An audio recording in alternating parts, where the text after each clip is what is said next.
Praise the lord. Shrimati Charles Cowman గారి రచనల నుండి ఎడారిలో సెలయేర్లు అను గ్రంథము నుండి అనుదిన ధ్యానములు. నీవు నన్ను ఆశీర్వదించితేనే కాని నిన్ను పోనీయనెను. అందుకు ఆయన అక్కడ అతనిని ఆశీర్వదించెను. ఆదికాండం 32:26-29 వచనాలు. కుస్తీ పట్టడం వలన యాకోబుకు ఆశీర్వాదం, విజయం దొరకలేదు, కానీ వదలకుండా పట్టుకొని వేలాడినందువలన దొరికినాయి. అతని తొడ ఎముక పట్టు తప్పింది.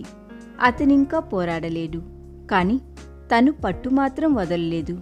పోరాడడానికి శక్తి లేకపోయినా తనతో పోరాడుతున్న ఆ వ్యక్తి మెడ చుట్టూ చేతులు వేసి వేలాడబడ్డాడు. తనకి అతడు లొంగేదాకా వదలలేదు. మనం కూడా పెనుగులాడడం మాని మన ఇష్టాన్ని మరిచి మన చేతుల్ని తండ్రి మెడ చుట్టూ వేసి అంటిపెట్టుకునే విశ్వాసంతో వేలాడితేనే కానీ మన ప్రార్థనలో కూడా విజయం దొరకదు. సర్వశక్తిమంతుడైన దేవుని చేతిలో నుండి ఆశీర్వాదాలను గుంజుకోవడానికి మన బలం ఏపాటిది? బలవంతంగా దేవుని నుండి దీవెనను లాక్కోగలమా? మన ఇష్టానుసారమైన తీవ్ర ప్రార్థనలు దేవుణ్ణి కదిలించలేవు. ఆయన్ని అంటిపెట్టుకొని వేలాడే విశ్వాసమే విజయాలను సాధించే విశ్వాసం. మనం కోరుకున్న దాని గురించి ఒత్తిడి చేసి ప్రార్థించడం వల్ల ప్రయోజనం లేదు. నమ్రతగా తగ్గింపు స్వభావంతో దేవా, నా ఇష్టం కాదు నీ ఇష్టం అన్నప్పుడే మనలోని అహం లేక స్వలాపేక్ష చనిపోయినప్పుడే దేవుని సమ్ముఖంలో మన అభ్యర్థనకేమన్నా విలువ ఉంటుంది. కుస్తీ పట్ల వల్ల కాదు, పట్టుకొని వేలాడితేనే మనకి దీవెనలు దక్కుతాయి. మనకి కావలసిన విషయం గురించి బంకలాగా పట్టుకొని అదే పనిగా దేవుణ్ణి అడగడం మంచి పని కాదని చెప్తూ ఒక భక్తుడు తన ప్రార్థన అనుభవాన్ని ఇలా చెప్పాడు. మా అబ్బాయికి ఓసారి చాలా జబ్బు చేసింది. డాక్టర్లు పరీక్ష చేసి పెదవి విచ్చారు. నాలో ఉన్న ప్రార్థనా శక్తి అంతటినీ ఉపయోగించి వాడి గురించి ప్రార్థించాను. చాలా వారాలు ఇలా గడిచాయి. రోజురోజుకి కుర్రవాడి స్థితి దిగజారుతూనే ఉంది. వాడు అలా మంచం మీద పడి ఉండగా ఒకరోజు అక్కడ నిలబడి వాడి వంక తదేకంగా చూశాను. ఇలానే సాగితే ఇంకెంతో కాలం బ్రతకడు. వెంటనే మోకరించి దేవుడితో చెప్పాను, దేవా, నా కొడుకు కోసం ఎంతో సమయం ప్రార్థనలో గడిపాను. లాభం కనిపించడం లేదు.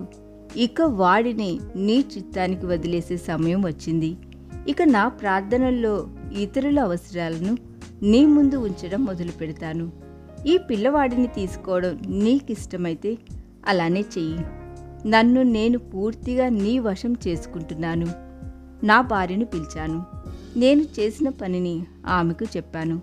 ఆమె కన్నీళ్లు పెట్టుకుంది, కానీ పిల్లవాడిని దేవుని చేతులకు అప్పగించింది. 2 రోజుల తర్వాత ఒక దైవజనుడు మమ్మల్ని చూడడానికి వచ్చాడు. మా పిల్లవాడిని గురించి ఆయన చాలా శ్రద్ధతో ప్రార్థిస్తున్నాడు. ఆయన ఇలా అన్నాడు, మీ అబ్బాయి బ్రతుకుతాడన్న విశ్వాసాన్ని దేవుడు ఈ మధ్య నాకిచ్చాడు. మీకు విశ్వాసముందా? నేనన్నాను, నేనైతే వాడిని దేవుని చేతులకు అప్పగించేశాను, కానీ మరోసారి వెళ్ళి ఆయనకు మొరుపెడతాను. అలానే చేశాను. ఆ ప్రార్థనలోనే నాలో విశ్వాసం చిగురేసింది.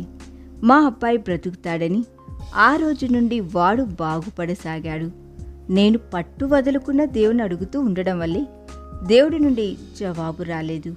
నేను అలాగా మొండిగా ప్రార్థిస్తూ ఆయన చిత్తానికి నన్ను నేను లోబర్చుకోకుండా ఉన్నట్టయితే మా అబ్బాయి ఈ రోజున బ్రతికి ఉండేవాడే లేదో అనుమానమే. దేవుని పిల్లలారా, మీ ప్రార్థనకు జవాబు రాలేదంటే మన తండ్రి అబ్రహామును అనుసరించి ప్రవర్తించాలి. ఎంత త్యాగానికైనా వెనుదీయనంతగా ఆయన ఇష్టానికి మనం లోబడగలగాలి. రోమీయులకు రాసిన పత్రిక 4:12 చూడండి. ఈ దిన ధ్యానము మనందరి ఆత్మీయ జీవితమునకు ఆశీర్వాదకరముగా ఉండునుగాక. ఆమేన్.